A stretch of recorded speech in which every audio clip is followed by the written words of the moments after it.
Hi. Recent டைமில் hair fall நிறையாவே இருக்குங்க.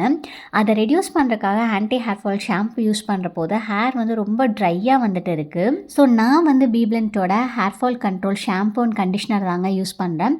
இது வந்து ஹேர் ஃபால் கண்ட்ரோல் பண்ணுறது மட்டும் இல்லாமல் நம்மளோட ஹேரை வந்து நல்லா நரிஷ்டாக சாஃப்டாக வந்துட்டு வச்சுக்குது. இதில் இருக்க பீ ப்ரோட்டீனில் அதிகப்படியான ப்ரோட்டீன் அண்ட் மினரல்ஸ் இருக்குங்க. ஸோ நம்ம ஹேரில் இருக்கக்கூடிய டேமேஜஸ் எல்லாமே சரி பண்ணுது. அண்ட் இதில் முக்கியமாக பார்த்துட்டிங்கன்னா கெஃபைன் வந்துட்டு இருக்குது.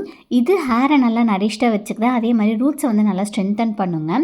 93% ஆஃப் ஹேர் ஃபாலை வந்துட்டு ரெடியூஸ் பண்ணுங்க. ஃபஸ்ட்டு நம்ம ஷாம்பு வச்சு வாஷ் பண்ணிவிட்டு எக்ஸஸ் வாட்டரெல்லாம் எடுத்ததுக்கப்புறம் பார்த்துட்டிங்கன்னா இந்த ஹேர் மாஸ்க் வந்து அப்ளை பண்ணிக்கலாம். 10 மினிட்ஸ் விட்டுட்டு நம்ம வந்து வாஷ் பண்ணிக்கலாங்க. இது நம்மளுக்கு ஒரு நல்ல ஷைனிங்குமே வந்துட்டு கொடுக்குங்க நம்ம ஹேருக்கு. பீப்ளண்ட் ஆப் அண்ட் வெப்சைட்டில் SUGHMU2024ங்கிற கோட் யூஸ் பண்ணிங்க அப்படின்னா எக்ஸ்ட்ரா 20% டிஸ்கவுண்ட் வந்துட்டு கிடைக்குங்க. ப்ராடக்ட் வந்துட்டு கீழே டேக் பண்ணியிருக்கேன்.